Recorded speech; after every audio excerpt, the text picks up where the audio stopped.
Okay, so we're here taking a look at this pot support for Jetboil. This attaches to a Jetboil stove. I just used it for the first time.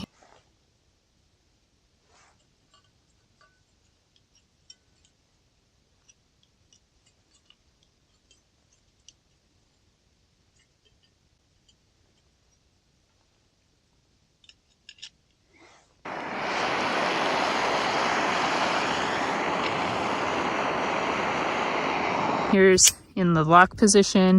It's all locked on, right? Not going anywhere there. These kind of come down on the side here.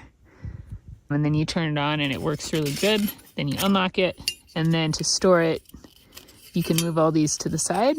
It was fairly stable. It's definitely made for more smaller pots. So I used it with a little frying pan and then also a pot to boil a bunch of water.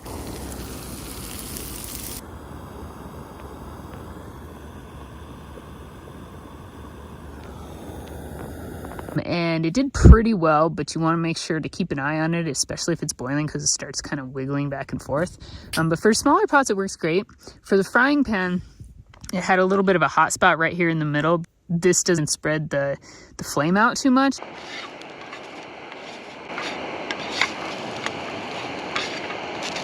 It would be nice if this was maybe a bit higher or wider to like allow the flame to come out. I'm not sure how you would do that, but you're definitely mostly cooking in this area and it gets quite hot. It works great. This is what I wanted because I love Jetboils in backcountry, but this allows more versatility. You know, when you're out there, maybe you want to cook up some food for more than one person.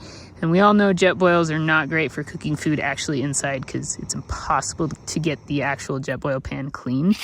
And then it stores up like that, so it's slightly more compact. So for storage, you know, here is the Jetboil stove in there. And then here is the Jetboil pan support. So it's nice that it just kind of packs away with everything else. All it does is add a little weight, but it doesn't add to any space that you wouldn't already be using if you were packing the Jetboil. Yeah, so overall, you know, it does its job. It allows you to cook with a small pan on the Jetboil stove, which I think is great because I love Jetboils, but I also like to cook. But, you know, heat distribution isn't that great, and it's a little unstable, but if you keep an eye on it, it should be fine. That is a look at the pot support from Jetboil. For the complete write-up and review, you can head over to thegoodred.com to check it out.